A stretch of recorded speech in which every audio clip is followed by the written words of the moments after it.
Film की शुरुआत होती है एक ऐसे दुनिया से जहां खूबसूरत धरती अब पूरी तरह बर्बाद हो चुकी है। दुनिया अब दो हिस्सों में बट गई है। एक तरफ है वो अमीर लोग जिन्होंने अंतरिक्ष में अपना एक स्वर्ग बसा लिया है जिसका नाम है एलिसियम। एलिसियम में कोई बीमार नहीं पड़ता, कोई बूढ़ा नहीं होता, क्योंकि वहां की एक जादुई मशीन शरीर को स्कैन करते ही हर बड़ी से बड़ी बीमारी को जड़ से खत्म कर देती है। लेकिन दूसरी तरफ है हमारी ये धरती जो अब किसी नर्क से कम नहीं है। यहाँ गरीब लोग छोटी छोटी बीमारियों से तड़प तड़प कर मर रहे हैं। एलिसियम जाने का सिर्फ एक ही रास्ता है, बेहिसाब पैसा, जो इन गरीबों के पास नहीं है। यहीं हमारी मुलाकात होती है जॉन से। जॉन का बचपन से ही सिर्फ एक सपना है कि वो किसी भी तरह एलिसियम के दरवाजे आम लोगों के लिए खोल सके। फिलहाल जॉन आर्माडाइन नाम की कंपनी में मजदूरी करता है। ये वही कंपनी है जिसने एलिसियम को बनाया है और जो वहां के लिए रोबोट्स और हथियार तैयार करती है। दूसरी तरफ डेविड नाम का एक शख्स है जो गैर कानूनी तरीके से लोगों को चोरी छुपे एलिसियम भेजता है। इस बार डेविड ने 3 जहाजों में भरकर कुछ लोगों को एलिसियम की तरफ रवाना किया है। इन लोगों के हाथों में डेविड के गैंग ने एक फर्जी आईडी चिप लगा दी है ताकि एलिसियम की मशीनें उन्हें वहां का नागरिक समझकर उनका इलाज कर सकें। इन मुसाफिरों में एक छोटी बच्ची भी है जो सिर्फ इसलिए एलिसियम जा रही है ताकि उसके पैरों का इलाज हो सके। जैसे ही ये जहाज उड़ान भरते हैं, एलिसियम की डिफेंस सेक्रेटरी एली को इसकी भनक लग जाती है। वो अपनी शांति में खलल पड़ते देख गुस्से से भर जाती है और फौरन एजेंट क्रूगर को एक्टिवेट करने का हुक्म देती है। क्रूगर एक सनकी और बेहद खतरनाक एजेंट है। क्रूगर धरती से ही मिसाइलें दागता है। पहली मिसाइल एक जहाज के परखच्चे उड़ा देती है, दूसरी मिसाइल दूसरे जहाज को तबाह कर देती है, लेकिन तीसरा जहाज बच निकलता है और एलिसियम की धरती पर लैंड कर जाता है। जहाज रुकते ही लोग अपनी जान बचाने के लिए भागने लगते हैं। एली आदेश देती है कि इन सबको पकड़ लिया जाए, चाहे वो जिंदा हो या मुर्दा। तभी वो बच्ची और उसकी माँ एक घर में भागते हुए घुस जाते हैं। माँ जल्दी से अपनी बेटी को उस मेडिकल मशीन में लिटा देती है। मशीन बच्ची के शरीर को स्कैन करती है और कुछ ही समय में उसका इलाज पूरा हो जाता है। जो बच्ची चल नहीं सकती थी वो अब अपने पैरों पर खड़ी है। माँ की आंखों में खुशी के आंसू हैं, लेकिन उनकी ये खुशी ज्यादा देर तक नहीं टिकती, क्योंकि तभी रोबोट्स वहां पहुंचकर उन्हें गिरफ्तार कर लेते हैं। रिपोर्ट आती है कि 69 लोग मारे गए और 34 को जिंदा पकड़ लिया गया। एली बिना किसी रहम के उन सबको वापस नरक जैसी धरती पर भेजने का आदेश दे देती है। वापस धरती पर हम देखते हैं कि जॉन बस की लाइन में खड़ा है। वहाँ पुलिस रोबोट्स आम लोगों के साथ जानवरों जैसा बर्ताव कर रहे हैं। एक रोबोट जॉन के पास आता है और उसका पिछला क्रिमिनल रिकॉर्ड निकालकर उसे धमकाने लगता है। रोबोट उससे पूछता है कि उसके बैग में क्या है। जॉन शांति से कहता है कि इसमें बस आम जरूरत का सामान है और तभी वहाँ बस आ जाती है। जॉन उस रोबोट से कहता है कि उसे जाने दिया जाए क्योंकि उसे काम पर पहुंचना है, लेकिन वो बेरहम रोबोट्स जॉन की एक नहीं सुनते और उसे घसीटते हुए एक तरफ ले जाते हैं। इससे पहले कि जॉन कुछ समझ पाता, एक रोबोट अपनी लाठी से जॉन के हाथ पर जोरदार हमला करता है और उसकी हड्डी तोड़ देता है। उसके बैग की तलाशी ली जाती है पर उसमें कुछ नहीं मिलता। रोबोट्स बड़ी बेरुखी से कहते हैं कि तुम्हें इस घटना की रिपोर्ट लिखवाने स्टेशन आना होगा और उसे वहीं तड़पता छोड़कर चले जाते हैं। जॉन सीधा अस्पताल भागता है जहां उसकी मुलाकात अपनी बचपन की दोस्त फ्रेडी से होती है जो अब वहां एक नर्स है। फ्रेडी उसके जख्मों पर पट्टी बांधती है, लेकिन जॉन के पास रुकने का वक्त नहीं होता है। वो सीधा पुलिस स्टेशन पहुंचता है। वहां कोई इंसान नहीं बल्कि एक रोबोट अफसर बैठा है। जॉन उसे समझाने की कोशिश करता है कि ये सब बस एक इत्तेफाक था, लेकिन मशीनें जज्बात नहीं समझती। रोबोट अफसर उसे आखिरी चेतावनी देता है कि अगर दोबारा ऐसा हुआ तो उसे सीधे 5 साल के लिए जेल में डाल दिया जाएगा। टूटे हुए हाथ और टूटे हुए हौसले के साथ जॉन बस पकड़कर अपनी कंपनी पहुंचता है, लेकिन वहां का मैनेजर उसे देखते ही बरस पड़ता है। इतनी देर से क्यों आए? मैनेजर उसका टूटा हाथ देख लेता है और उसे नौकरी से निकालने की धमकी देता है। जॉन मिन्नतें करता है, ये तो बस एक मामूली चोट है, शाम तक ठीक हो जाएगी। लेकिन मैनेजर उसे काम पर जाने की इजाजत तो दे देता है, पर जॉन को नहीं पता था कि ये उसकी जिंदगी की सबसे बड़ी गलती साबित होगी। कंपनी के अंदर जॉन देखता है कि कार्लाइल एक ऊंचे बोर्ड रूम में मीटिंग कर रहा है। कार्लाइल को जमीन की इस गंदी हवा से नफरत है। उसे बस कंपनी के मुनाफे और अपनी ऐशो आराम से मतलब है। शाम को काम से लौटते वक्त जॉन का दोस्त उसका हाथ देखकर वही सवाल पूछता है। जॉन चिढ़कर कहता है, वही हमेशा वाली पुलिस। उसका दोस्त उसे एक लालच देता है। एक रईस आदमी अपनी 4 कीमती गाड़ियों के साथ यहाँ आया है। कल हम तीनों चलकर उन्हें चोरी करेंगे। लेकिन जॉन अब बदल चुका है। वो कहता है, ये बेकार प्लान है। इससे अच्छा है कि रात में 2 गाड़ियां चुराओ और बाकी 2 को आग लगा दो। पर आखिर में वो मना कर देता है क्योंकि वो फिर से सलाखों के पीछे नहीं जाना चाहता। उसका दोस्त पीछे से ताना मारता है, कभी तुम इस इलाके के लीजेंड हुआ करते थे और आज अपनी हालत देखो। अगला दिन जॉन के लिए मौत का पैगाम लेकर आता है। जॉन मशीन के पास अपना काम कर रहा होता है, तभी अचानक एक भारी मशीन का दरवाजा जाम हो जाता है और सिस्टम पर डेंजर का नोटिफिकेशन आने लगता है। जॉन को अंदर जाकर उसे ठीक करना ही होगा, लेकिन वो नहीं जानता कि मौत उसके ठीक सामने खड़ी है। जॉन उस फंसी हुई मशीन को ठीक करने की बहुत कोशिश करता है, पर कामयाबी नहीं मिलती। तभी पीछे से उसका मैनेजर आकर चिल्लाने लगता है, तुम्हारी वजह से पूरी प्रोडक्शन लाइन रुकी पड़ी है। मैनेजर अंदर झांक कर देखता है और कहता है कि एक प्लेटफॉर्म अटक गया है, जिसकी वजह से दरवाजा बंद नहीं हो रहा। वो जॉन को जबरदस्ती अंदर जाकर उसे ठीक करने का हुक्म देता है। जॉन जानता है कि ये बहुत खतरनाक है और वो मना कर देता है, लेकिन मैनेजर उसे धमकी देता है, या तो अंदर जाओ या अपनी नौकरी से हाथ धो लो। मजबूरी में जॉन मशीन के अंदर कदम रखता है। जैसे ही वो उस प्लेटफॉर्म को सीधा करता है, किस्मत उसे धोखा दे देती है। मशीन का भारी दरवाजा अचानक बंद हो जाता है। सिस्टम चिल्लाने लगता है कि मशीन के अंदर कोई इंसान फंस गया है। इससे पहले कि कोई कुछ कर पाता, जानलेवा रेडिएशन जॉन के शरीर के आर पार हो जाता है। बाहर खड़े मजदूर चिल्लाते रह जाते हैं, पर दरवाजा नहीं खुलता। जब एक रोबोट जॉन को बाहर निकालता है तो वो बेसुध पड़ा होता है। होश आने पर उसके सामने एक रोबोट खड़ा होता है, जो बड़ी बेरुखी से उसे उसकी मौत की तारीख बताता है। तुम्हारे शरीर में घातक रेडिएशन फैल चुका है और अब तुम्हारे पास जीने के लिए सिर्फ 5 दिन बचे हैं। तभी कंपनी का लालची कार्लाइल वहां पहुंचता है। उसे इस बात की परवाह नहीं कि जॉन मर रहा है, उसे फिक्र है तो बस अपने मुनाफे की। वो मैनेजर से कहता है,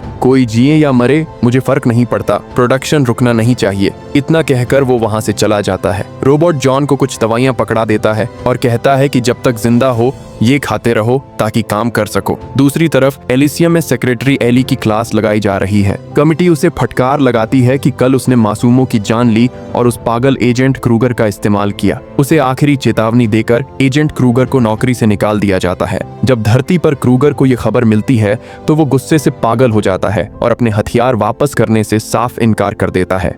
इधर जॉन की हालत बिगड़ती जा रही है। घर लौटते वक्त वो रास्ते में ही गिर पड़ता है। उसका दोस्त उसे संभाल कर घर लाता है। जॉन उसे बताता है कि रेडिएशन की वजह से उसके पास सिर्फ 5 दिन है और उसका इलाज सिर्फ एलिसियम की जादुई मशीन ही कर सकती है। वो फैसला करता है कि उसे डेविड के पास जाना होगा। उसका दोस्त समझाता है कि डेविड का टिकट बहुत महंगा है, पर जॉन जिद पर अड़ा है। जॉन डेविड के ठिकाने पर पहुंचता है और एलिसियम की आईडी और टिकट मांगता है। डेविड हंसते हुए पूछता है, क्या तुम्हारे पास टिकट के पैसे हैं? जॉन कहता है कि वो वापस आकर उसके लिए काम करेगा, पर डेविड उसे हल्के में लेता है। वो कहता है, रोज हजारों लोग यही कहते हैं और अगर तुम जिंदा वापस ही नहीं आए तो? तभी जॉन का सब्र जवाब दे जाता है। वो डेविड की गर्दन पर पेन टिका देता है और दहाड़कर कहता है, तुम्हारी वजह से मैं 5 साल जेल में सड़ चुका हूँ। मुझे वो टिकट चाहिए क्योंकि मैं 5 दिन में मरने वाला हूँ। जॉन की हालत और उसकी हिम्मत देखकर डेविड मान जाता है, लेकिन वो एक शर्त रखता है, तुम्हें मेरे लिए एक बहुत ही खतरनाक मिशन को अंजाम देना होगा। डेविड उसे अपने ऑफिस के अंदर ले जाता है और एक छोटी सी चिप दिखाकर कहता है, ये है तुम्हारी आजादी का टिकट। स्पाइडर का प्लान बड़ा ही खतरनाक है। वो चाहता है कि जॉन एलिसियम के किसी करोड़पति का डेटा चोरी करे और इस चिप की मदद से उसे अपने दिमाग में डाउनलोड कर ले। एक बार डेटा मिल गया तो एलिसियम के अमीरों की पूरी दौलत डेविड की होगी। जॉन की हालत समय समय पर बिगड़ रही थी, इसलिए डेविड उसे एक एक्सोसूट दिखाता है और कहता है कि इसे तुम्हारे शरीर में फिट करना होगा ताकि तुम एक सुपर ह्यूमन की तरह लड़ सको। जॉन के दिल में अपने कार्लाइल के लिए नफरत भरी थी, इसलिए वो टारगेट के तौर पर कार्लाइल को ही चुनता है। दूसरी तरफ एलिसियम में कार्लाइल और डिफेंस सेक्रेटरी एली के बीच एक गुप्त मीटिंग होती है। एली सत्ता की भूखी है। वो कार्लाइल से कहती है कि एलिसियम के पूरे सिस्टम को ही रीब्यूट कर दिया जाए ताकि एक नया प्रेसिडेंट चुना जा सके और सारा कंट्रोल एली के हाथ में आ जाए। कार्लाइल इस गंदी डील के लिए तैयार हो जाता है। इधर धरती पर जॉन को ऑपरेशन रूम में ले जाया जाता है। सैंड्रो उसे चेतावनी देता है कि इस ऑपरेशन में बेहिसाब दर्द होने वाला है। जॉन के शरीर की हड्डियों में ड्रिल करके वो भारी भरकम लोहे का एक्सोसूट फिट कर दिया जाता है। अगली सुबह जब जॉन को होश आता है तो वो अब एक मामूली इंसान नहीं बल्कि लोहे से जुड़ा एक खतरनाक योद्धा बन चुका है। उसके पास अब खोने के लिए कुछ नहीं है, बस एलिसियम पहुंचने की एक धुन है। उधर कार्लाइल अपनी कोडिंग पूरी कर लेता है। वो उस बेशकीमती डेटा को अपने दिमाग में इस तरह लॉक करता है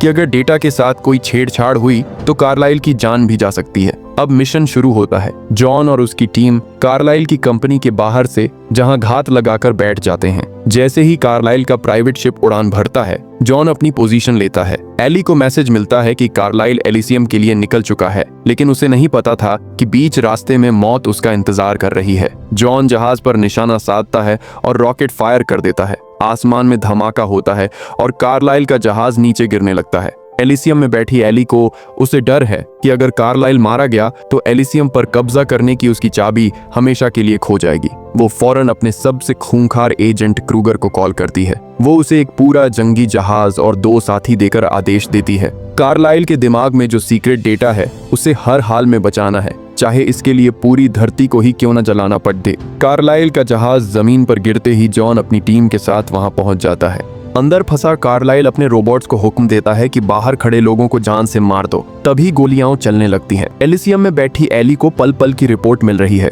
जॉन देखता है कि रोबोट्स उन पर भारी पड़ रहे हैं तो वो अपनी सबसे खतरनाक गन निकालता है और रोबोट के परखच्चे हवा में उड़ जाते हैं। जॉन और उसका दोस्त लेजर से जहाज का दरवाजा काटते हैं और कार्लाइल को बाहर घसीट लाते हैं। तभी एक और रोबोट हमला करता है, पर जॉन बड़ी बेरहमी से उसका सिर धड़ से अलग कर देता है। इसी बीच को एक गोली कार्लाइल लग जाती है। जॉन बिना समय गवाए डेटा ट्रांसफर शुरू कर देता है। कार्लाइल कराहते हुए कहता है, तुम्हें अंदाजा भी नहीं कि तुम क्या कर रहे हो। देखते ही देखते डेटा ट्रांसफर पूरा हो जाता है, पर ऐसा लगता है जैसे डेटा करप्ट हो गया है। तभी आसमान से मौत बनकर एजेंट क्रूगर का जहाज उतरता है। क्रूगर आते ही तबाही मचा देता है और सैंड्रो को मौत के घाट उतार देता है। जॉन और उसका दोस्त गाड़ी लेकर भागने की कोशिश करते हैं, पर क्रूगर उनकी गाड़ी को पलट देता है। वो जॉन को बाहर निकालकर बुरी तरह पीटने लगता है। जब जॉन का दोस्त क्रूगर पर हमला करता है तो क्रूगर बिना रहम दिखाए उसे मार डालता है। जॉन किसी तरह क्रूगर पर गोली चलाकर उसे पीछे धकेलता है और अपने दोस्त की मौत का गम सीने में दबाकर वहां से भाग निकलता है। होश में आते ही क्रूगर को एली का संदेश मिलता है, डेटा चोरी हो चुका है, अब चाहे जो हो जाए जॉन को जिंदा पकड़ना होगा। कार्लाइल की मौत की खबर सुनकर एली समझ जाती है कि अब वो डेटा ही उसे एलिसियम का प्रेसिडेंट बना सकता है। वो फौरन पूरे अमेरिका के सिग्नल जैम करने का आदेश दे देती है। उधर डेविड जब देखता है कि सारे सिग्नल बंद हो चुके हैं तो वो समझ जाता है कि जॉन के हाथ कुछ मामूली डेटा नहीं बल्कि एलिसियम का रीब्यूट प्रोग्राम लगा है। वो फौरन अपनी मशीनें चालू करता है ताकि जॉन को ट्रैक कर सके। जॉन की हालत बदतर होती जा रही है। वो अधमरी हालत में सड़क पर गिर जाता है, जहां उसकी बचपन की दोस्त फ्रेडी उसे देख लेती है। जॉन उससे मिन्नत करता है कि मुझे अस्पताल मत ले जाओ, मुझे अपने घर ले चलो। फ्रेडी उसे अपने घर ले जाकर उसका इलाज करती है। अगली सुबह जॉन को होश आता है तो वो फ्रेडी को सब सच बता देता है कि कैसे एलिसियम जाने की चाहत में वो इस खूनी खेल का हिस्सा बन गया और अब सब कुछ बर्बाद हो चुका है। फ्रेडी अपनी छोटी सी बेटी को जॉन से मिलवाती है। जॉन को एहसास होता है कि उसकी वजह से इन दोनों की जान को भी खतरा हो सकता है, इसलिए वो फौरन वहां से निकलने का फैसला करता है। लेकिन तभी फ्रेडी उसे रोक लेती है और रोते हुए एक ऐसी सच्चाई बताती है जिसे सुनकर जॉन सन्न रह जाता है। फ्रेडी की बेटी को लास्ट स्टेज का कैंसर है और उसके पास अब ज्यादा समय नहीं बचा। फ्रेडी जॉन से मिन्नत करती है कि वो उसकी बच्ची को एलिसियम ले जाए, क्योंकि सिर्फ वहीं उसका इलाज मुमकिन है। जॉन उसे समझाने की कोशिश करता है कि उसके पीछे बहुत खतरनाक लोग पड़े हैं और वो उन्हें खतरे में नहीं डाल सकता। वो सॉरी बोलकर वहां से निकल जाता है। जैसे ही जॉन घर से बाहर कदम रखता है उसे आसमान में एक जासूसी ड्रोन नजर आता है। वो एक गाड़ी के पीछे छुपकर उस पर पत्थर मारता है, लेकिन तब तक बहुत देर हो चुकी थी। क्रूगर के सिस्टम ने जॉन की लोकेशन ट्रैक कर ली थी। क्रूगर अपने एजेंटों को नीचे उतरने का हुक्म देता है। अंदर फ्रेडी अपनी किस्मत पर रो रही थी। तभी क्रूगर के एजेंट काल बनकर घर में घुस आते हैं। वो फ्रेडी के साथ बदसलूकी करते हैं और जॉन का पता पूछते हैं। जब उन्हें कुछ पता नहीं चलता तो वो फ्रेडी और उसकी मरती हुई बेटी को किडनैप कर लेते हैं। इधर जॉन दोबारा डेविड के ठिकाने पर पहुंचता है। डेविड हैरान है कि एलिसियम के लोग इस डेटा के पीछे इतने पागल क्यों हैं। जॉन कहता है कि मिशन फेल हो चुका है और डेटा करप्ट है, बस उसे किसी भी तरह एलिसियम भेज दिया जाए। डेविड उसे कंप्यूटर से कनेक्ट करता है और जैसे ही डेटा स्क्रीन पर आता है डेविड चिल्लाकर कहता है, जॉन ये कोई मामूली डेटा नहीं है, ये एलिसियम का रिब्यूट प्रोग्राम है। जिसके पास ये डेटा होगा पूरा एलिसियम उसके इशारों पर नाचेगा। तुम इस वक्त एलिसियम की चाबी अपनी खोपड़ी में लेकर घूम रहे हो। डेविड उसे बताता है कि इस डेटा से वो दुनिया के हर गरीब को एलिसियम का नागरिक बना सकता है। जॉन कहता है कि उसे अभी जाना है, लेकिन डेविड कहता है कि सिग्नल जैम है और उसे कम से कम 3-4 दिन लगेंगे। जॉन के पास इतना समय नहीं था। वो गुस्से में वहां से निकल जाता है, पर डेविड चुपके से उस पर एक जीपीएस लगा देता है। जॉन सीधा उसी जासूसी डिस्क के पास पहुंचता है और चिल्लाकर कहता है कि अगर क्रूगर का जहाज नीचे नहीं उतरा तो वो खुद को उड़ा लेगा।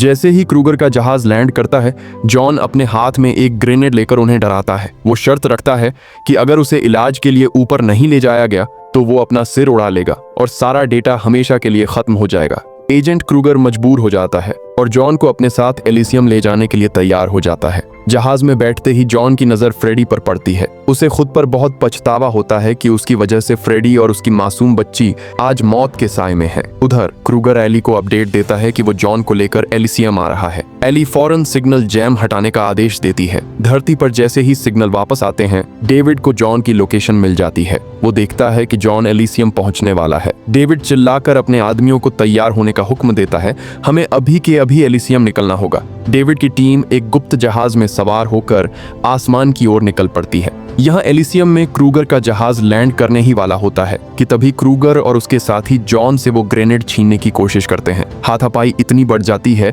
कि जहाज का कंट्रोल सिस्टम फेल हो जाता है और सब हवा में तैरने लगते हैं। इसी खींचतान में ग्रेनेड जॉन के हाथ से छूटकर फट जाता है। धमाका इतना जोरदार होता है कि क्रूगर का चेहरा बुरी तरह उड़ जाता है और जहाज एलिसियम के रिहायशी इलाके में जा गिरता है। तबाही का नजारा देखकर एली हेडक्वार्टर में लेवल 5 का हाई सिक्योरिटी अलर्ट जारी कर देती है। एलिसियम का प्रेसिडेंट उसे रोकने की कोशिश करता है, पर एली सत्ता के नशे में चूर है। वो साफ कह देती है कि अब यहाँ उसकी हुकूमत चलेगी। दूसरी तरफ मलबे से निकलकर फ्रेडी अपनी बेटी को गोद में उठाकर पास के एक घर की ओर भागती है। वो उसे मेडिकल मशीन में लिटाती है, पर मशीन उसे नॉन सिटीजन बताकर काम करने से मना कर देती है। तभी एक सिपाही आकर फ्रेडी को बेहोश कर देता है। जॉन की जब आंख खुलती है तो वो खुद को जंजीरों में जकड़ा हुआ पाता है। एली और उसके वैज्ञानिक जॉन के दिमाग से वो कीमती डेटा निकालने की तैयारी कर रहे हैं। साइंटिस्ट चेतावनी देता है कि अगर डेटा निकाला गया तो जॉन की जान चली जाएगी। एली बड़ी बेरहमी से जवाब देती है, कोई फर्क नहीं पड़ता, बस डेटा सुरक्षित होना चाहिए। इतना कहकर वो वहां से निकल जाती है। उसी समय डेविड और उसकी टीम भी एलिसियम की धरती पर कदम रख चुकी है। क्रूगर के साथ ही उसे एक खास मेडिकल मशीन पर रखते हैं। मशीन क्रूगर के उड़ चुके चेहरे को दोबारा बनाना शुरू करती है और कुछ ही समय में वो सन की एजेंट फिर से जिंदा हो जाता है। उठते ही उसकी जबान पर सिर्फ एक ही नाम है, जॉन कहाँ है। उधर जॉन वैज्ञानिकों पर हमला कर देता है। वो एक साइंटिस्ट का गला पकड़कर पूछता है कि बच्ची कहाँ है। पता चलता है कि उसे लेवल 3 पर ले जाया गया है। जॉन की हालत खराब है, पर वो रुकने वाला नहीं है। तभी एली क्रूगर के पास पहुंचती है और उसे खरी खोटी सुनाने लगती है। तुमने सब बर्बाद कर दिया, मैंने तुम्हें काम शांति से करने को कहा था और तुमने पूरे एलिसियम में शोर मचा दिया। क्रूगर पहले से ही पागल था और एली की बातें उसके गुस्से की काम करती हैं। एली को अंदाजा भी नहीं था कि वो जिस आग से खेल रही है वो उसे ही जलाकर राख कर देगी। एली डरते हुए कहती है कि अगर सच सामने आया तो हम दोनों को फांसी हो जाएगी, पर क्रूगर अब किसी के काबू में नहीं था। वो एली अब उस डेटा की मदद से नया प्रेसिडेंट बनने वाली थी। तभी क्रूगर अपने आदमियों को पूरे हेडक्वार्टर को जला देने का हुक्म देता है। वो खुद भी एक बेहद शक्तिशाली एक्सोसूट पहन लेता है ताकि वो जॉन को हरा सके। चारों तरफ आग और चीखें सुनाई दे रही हैं। तभी जॉन की नजर स्क्रीन पर डेविड पर पड़ती है। जॉन चिल्लाकर कहता है, डेविड, तुम दुनिया के हर गरीब को यहाँ का नागरिक बना सकते हो, बस मुझे मेन सिस्टम तक पहुंचा दो। जॉन अपनी आखिरी दवाई निगलकर लिफ्ट की ओर भागता है। वहां एक सैनिक फ्रेडी को मारने ही वाला होता है कि जॉन पीछे से आकर काल बनकर उस पर टूट पड़ता है। गोलियों के बीच जॉन अपनी जान की बाजी लगाकर उन सैनिकों के पर खच्चे उड़ा देता है। वो फ्रेडी से कहता है, फ्रेडी, तुम बच्ची को लेकर किसी भी मशीन के पास पहुंचो, मैं यहाँ सबको आजाद करने जा रहा हूँ। जॉन जैसे ही मेन सिस्टम के पास पहुंचता है, सामने खड़ा होता है खूंखार क्रूगर। दोनों के बीच लड़ाई होती है। आखिरकार जॉन अपनी पूरी ताकत लगाकर क्रूगर को नीचे फेंक देता है और डेविड की मदद से मेन सिस्टम रूम का दरवाजा खोल देता है। डेविड जॉन को सिस्टम से कनेक्ट करता है, लेकिन तभी कंप्यूटर पर एक चेतावनी आती है कि डेटा डाउनलोड होते ही जॉन की मौत हो जाएगी। डेविड रुक जाता है, पर जॉन की आंखों में डर नहीं, सुकून था। वो कहता है, मुझे पता है डेविड, पर यह कुर्बानी दुनिया के करोड़ों लोगों की जान बचाएगी। डेविड कीबोर्ड जॉन की तरफ बढ़ा देता है। जॉन आखिरी बार फ्रेडी से बात करता है। फ्रेडी, तुम्हें याद है मैंने बचपन में तुमसे वादा किया था कि मैं एक दिन सबके लिए स्वर्ग के दरवाजे खोल दूंगा। आज मैं अपना वो वादा निभाने जा रहा हूँ। जॉन बटन दबाता है और डेटा ट्रांसफर होते ही उसकी सांसें हमेशा के लिए थम जाती हैं। एलिसियम का सिस्टम रीब्यूट होता है। प्रेसिडेंट पुलिस के साथ डेविड को पकड़ने पहुंचता है, लेकिन तब तक इतिहास बदल चुका था। मशीनें अब हर गरीब को सिटीजन के रूप में पहचान रही थीं। फ्रेडी की बेटी का इलाज शुरू हो जाता है और वो पूरी तरह ठीक हो जाती है। फ्रेडी अपनी बेटी को सीने से लगाकर रोने लगती है। एलिसियम के सिस्टम पर हजारों नोटिफिकेशन आने लगते हैं कि दुनिया में लाखों लोगों को इलाज की जरूरत है। हार मानकर प्रेसिडेंट को मेडिकल जहाजों को धरती पर भेजने का हुक्म देना पड़ता है। आसमान से हजारों मेडिकल प्लेन धरती की ओर उतरते हैं, जहां गरीब माँ बाप अपने बीमार बच्चों को लेकर उम्मीद की नजरों से देख रहे हैं। जॉन ने अपनी जान देकर धरती को नर्क से आजाद कर दिया था। तो ये था इस फिल्म की कहानी। अगर आपको यह एक्सप्लेनेशन पसंद आई हो तो वीडियो को लाइक करना और चैनल को सब्सक्राइब करना मत भूलना। बेल आइकन भी दबा देना ताकि अगली मूवी की अपडेट आपसे मिस न हो जाए। मिलते हैं आपसे अगली वीडियो में, तब तक के लिए गुड बाय।